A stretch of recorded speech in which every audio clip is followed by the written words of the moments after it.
Have you ever seen a film that makes you cry because it sucks so bad?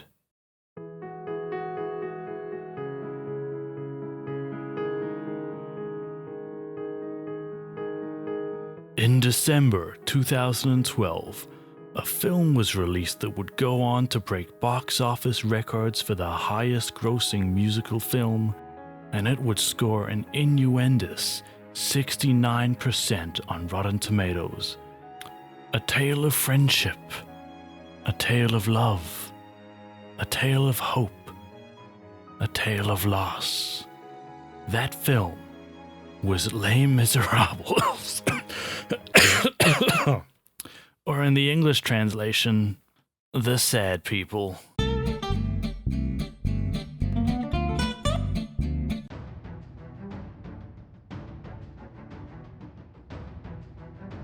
Alright, let me set the scene for you real quick. We got a ship, we got a prison, we got our prisoners. Oh, who's this? It's the star of the prologue, John Valjean. He got arrested for stealing a loaf of bread. That's not a joke, he's just French. They just like bread. John Valjean, you have a visitor. It's the policeman Javert. Oh guys, it's time for the sacred probation duet. Now prisoner 24601, your time is up and your parole's begun. You know what that means. Yes, he's on free. Now John Valjean travels the endless wilderness, well, France, looking for a job. The only hitch is he has to tell everybody about his criminal past. Hey mate, you got any work? Nah, fuck off. Hey mate, can I have a job? Hold on a second, you're that bread thief. You can fuck off. Hey sir, I'm looking for a job. Oh, it says here you stole some bread. Yeah. What kind of bread? Gluten-free. What the fuck? So John Valjean does what any of us would do and steals a bunch of shit from the French Pope. That was dumb. But the Pope's like, nah, it's all good. And John Valjean's like, dear God, I promise to be a good boy from now on. And then he tears up his sacred probation papers and just litters them all over the holy mountain. What a dick. Anyway, a few years later, we're in this town and it's a... hold on. Oh, fuck, this isn't the director's cut. 1 second. Oh, that's better. Look at all the sad people. Bring the beat in. Oh, I love it when she brings the beat in. Now we get introduced to Fontaine, who works in a French factory. The factory's managed by a gingerbread man who's a bit of a dick. And when Fontaine's like, nah bro, that's sexual harassment, he throws her out. This is the fancy man that owns the factory. He's also the mayor of the town. Oh, who's that? Oh, it's Javert, and he's delivering some extra policemen for the town. Thanks for the policeman, says Mr. Mayor. No problem, says Javert. Oh fuck, something bad's happened outside. So Mr. Mayor rushes out to help. Mr. Mayor lifts the broken cart up off of the man and... Hold on a second. Is this... No. Is this the same dude? They both look like Wolverine? They both have the same theme song? They both can lift? Oh, guys, I've seen this movie like 14 times, and now it makes sense. I'm a fucking idiot. I gotta write a new script. And it seems like Javert's starting to figure it out too. Meanwhile, Fontaine had to become a prostitute to send money to her child. She fights off an angry customer, and John Valjean steps in to save the day. He says, oh, I'm sorry for letting you get fired, and then he carries her to safety. Javert's back and he's got something to say for plot reasons. He says, oh, I'm sorry, I filed a report to the police because I thought you were John Valjean, but it turns out we found another guy we think is John Valjean, so no harm done. Okay, bye. This makes John Valjean have an internal conflict. So I want to be clear here. There are 4 types of conflict. Internal, where a character hurts on the inside. External, where the character hurts on the outside. Kind of internal, kind of external, e.g. getting stabbed and punched at the same time, which hurts on the inside and the outside. And cyberbullying, which is just mean. So to protect this innocent fella, John Valjean goes down to the courtyard and says, "It's me! It's John Valjean!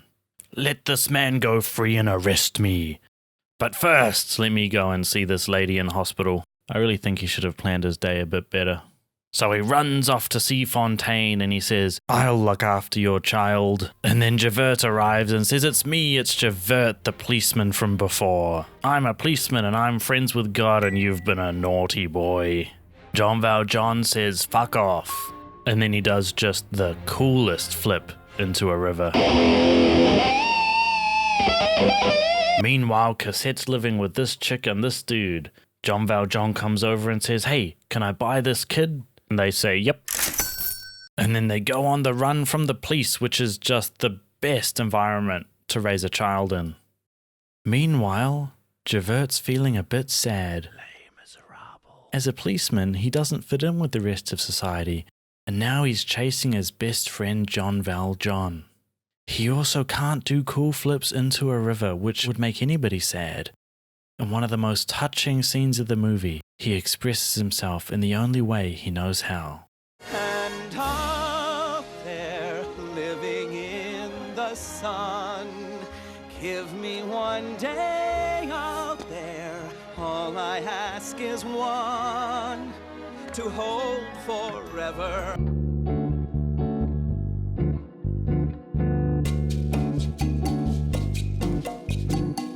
Anyway, some other shit happened and now all the students in Paris are protesting because the price of textbooks is just too high. And that means they can't afford any bread. Remember bread? It's important because they're all friends. Newt Scamander and this guy, the ringleaders. John Valjean's here too, walking around with Cosette. She's all grown up. Suddenly she sees Newt and Newt sees her, and within 2.8 seconds they fall deeply in love. The problem is, Anne Hathaway also loves Newt. She's also really dumb. Newt says, "Hey, can you lead me to the super hot chick's house so I can be creepy?" And she says, "Yep." And then she just hangs out while Newt and Cosette sing a weird love song together.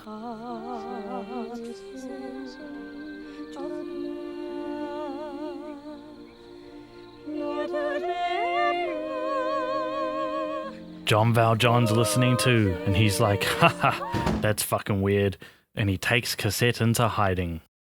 Oh shit, check the calendar, it's time for the revolution. Newt and this guy get up and start waving their guns around, and Javert's here too, trying to fit in with the popular kids. Next minute, this guy shoots an old lady. What a dick. And everybody gets really angry. But, like, really, what did they expect, pointing guns at the army? They're gonna go, "Oh, yeah, sorry guys, of course, you win the revolution, congratulations." So everybody goes back to the pub to wait for everything to blow over. But it's not gonna blow over.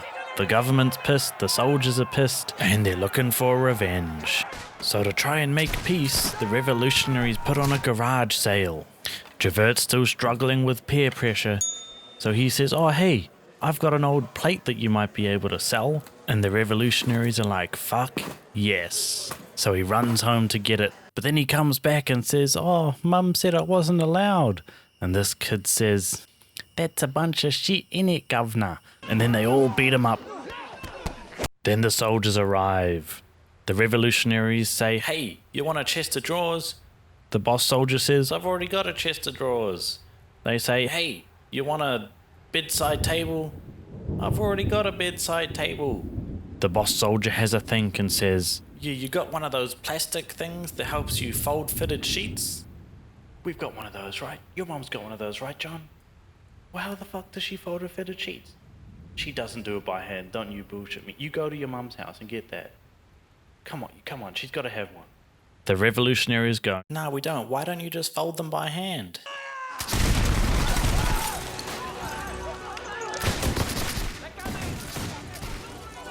Just before our friend Newt gets shot, Anne Hathaway heroically grabs the end of the rifle and carefully aims it at herself instead of like anywhere else, like up in the air or at the ground or at the wall or at the enemy guy or at the... On my own, pretending he's beside me. While she's dying, she finally tells Newt how she feels. if I can't have you in life, I'll have you in death. Then she coughs tuberculosis right into his mouth. Like right up in there. That's the stuff. Newt's like, oh shit, this is the perfect time to tell Cosette how I feel. So he writes her a love letter and sends it off with the sneakiest kid they've got. John reads the letter because he's a nosy motherfucker, and then he does what any of us would do, and walks into a violent revolution to save this chuckle fuck, so Cosette isn't sad when he dies. Oh yeah, and then this kid dies because he's a fucking idiot. It turns out Newt got shot, so John Valjean has to carry him out. Which way should I go, thought John Valjean. Should I find an alleyway that we can walk down? Should I kick down a back door and pop out into a nearby street? Or should I take this man with open wounds down into the fucking sewer so that he can get a nasty infection? Bingo, there we go. And there's the cholera. Oh yeah, and then everybody else died too. Meanwhile, Javert's sad again.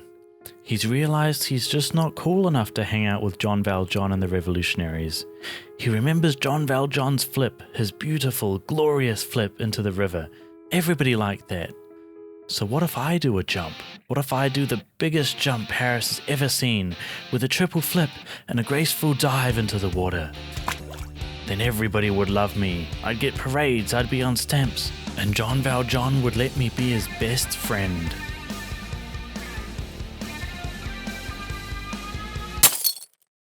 Nope, fuck that up. So that's basically the whole movie. These two get married, these two get told to fuck off. All these guys die, and the revolution fails, which is weird because revolutions are usually the most reliable way to create political change. And John Valjean dies because he's old. I feel like you guys didn't get this joke. Anne Hathaway, right? Because she's not she's not Anne Hathaway, who's this other character's actress, but she's Anne Hathaway because she's got the corset, she's got the waist. And hath is like, you know, the archaic way of saying has. So he's like, Anne hath a waist, like she has got a waist. It's like Anne.